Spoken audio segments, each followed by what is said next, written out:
రాహుల్ గాంధీ. ఇప్పుడు మొత్తం చూసినా ఎక్కడ చూసినా కూడా ఆయనే కూడా వైరల్ టాపిక్ అవుతుంది. చాలా మంచిగా కూడా దొంగ ఓట్లకు సంబంధించి ఈవీఎంలు ఎట్లా మ్యానిపులేట్ అయ్యారు ఇవంతా కూడా మంచి తను 14 నెలల కరెక్ట్ తర్వాత కాదా? లేదు నేను ఒకటే మాట చెప్తాను. 14 నెలల తర్వాత నిద్ర తన లేచిన రాహుల్ గాంధీ ప్రెజెంటేషన్ బాగుందా లేదా? ఎవరికి కావాలి ప్రెజెంటేషన్? మా ఆర్ఆర్ మస్తాన్ గారిని పిలు, లేకపోతే కేకే గారిని పిలు, ఇంకా బ్రహ్మాండమైన ప్రెజెంటేషన్లు ఇస్తారు.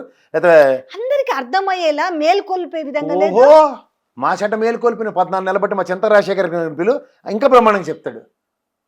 ఫామ్ 17 అంటే ఏంటి చెప్తాడు, ఫామ్ 20 అంటే ఏంటి చెప్తాడు. అసలు నాకు అదే చెప్తున్నాను. పేనుకు పెత్తనం ఇస్తే బుర్రంతా గొరికి పెట్టింది, అయితే కుంభకర్ణుని నిద్ర లేపితే ఏమవుతుంది అనుకుంటే ఏమైంది? అలాగే ఉంటుంది. రాహుల్ గాంధీ యొక్క ఔన్నత్యం గురించి మాట్లాడాలంటే నీకు సింపుల్ లాజిక్ చెప్తా.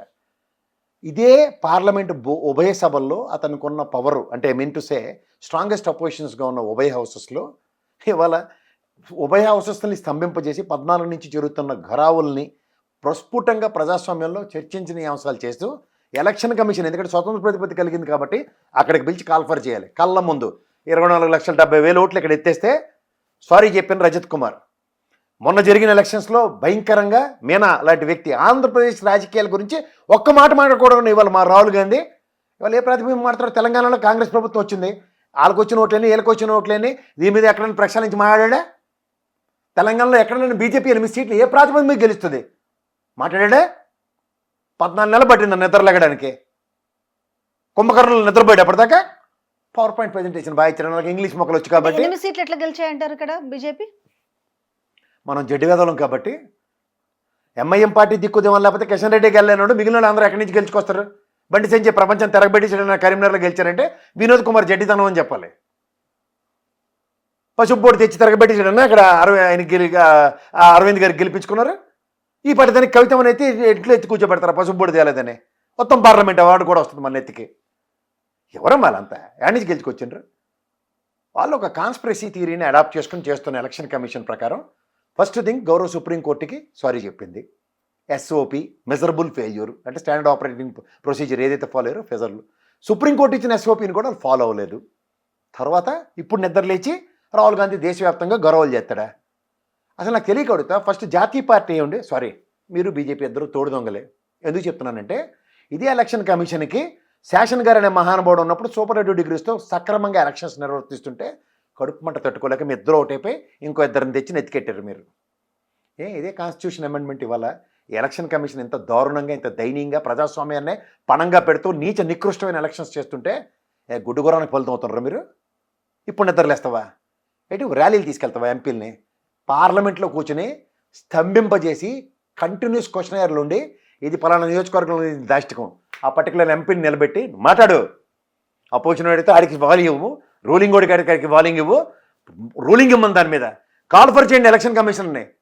ముగ్గురు వచ్చి ఏం ఎక్స్ప్లెనేషన్ ఇస్తారో, ఎందుకు సుప్రీంకోర్టుకి సారీ చెప్పారో, ఎస్ఓపి ఎందుకు పాటించలేదో, దీని మీద 2 హౌసెస్లోంచి కాన్స్టిట్యూషన్ అమెండ్మెంట్కి తీసుకొచ్చి సూపర్లేటివ్ డిస్క్రిప్షన్స్ కలిగిన ప్రెసిడెంట్ గారికి వీటో పవర్ ఇస్తూ కాన్స్టిట్యూషన్ అమెండ్మెంట్ ఎలా ఉండాలో కూడా చెప్తున్నా.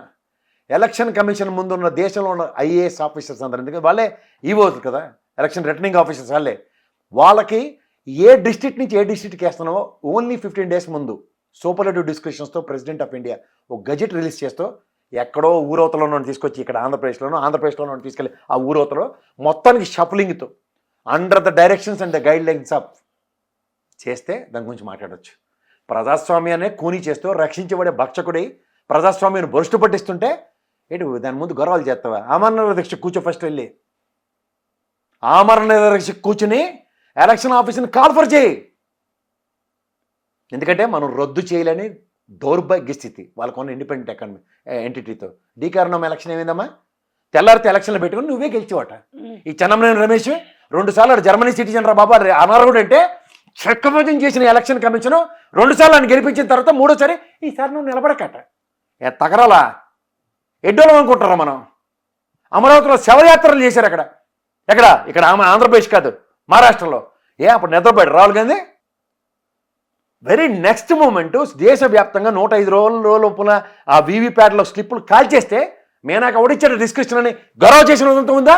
తెలంగాణలో 8 మంది బీజేపీ వాళ్ళు గెలిచినప్పుడే వాళ్ళు ఎంత ఎర్రిమాలోకాలో అప్పుడే తెలియాలి ఫస్ట్ ఆఫ్ ఆల్. అంటే వాళ్ళు ప్రాంతీయ పార్టీల మీద కడుపు మంటలు పెట్టుకుంటే వీళ్ళు తప్పట్లు కొడతారు. గతంలో బీజేపీ వాడు కడుపు మంట పెట్టుకుని ఇప్పుడు చేసిన దానికి అమ్మయ్య మేము చేయలేని ఇది చేశాడని తప్పట్లు. ఇప్పుడు వాళ్ళు చేసిన దానికి ఈ బీజేపీ వాళ్ళు తప్పట్లు. At the cost of regional పార్టీలు. ఇక్కడ కేసీఆర్, అక్కడ జగన్మోహన్ రెడ్డి. గమనించుకో. చంద్రబాబు నాయుడు గత ఎలక్షన్ చూసావా ధనపాటు దీక్షలు చేశారు కాబట్టి ఈసారి బీజేపీ ఇక్కడ మాకు సంఘీభావం ప్రకటి నుంచి వచ్చినా మేము ఓడిపోయాం కదా, ఈసారికి అన్యాయం జరిగితే happy. At the cost of regional పార్టీలు.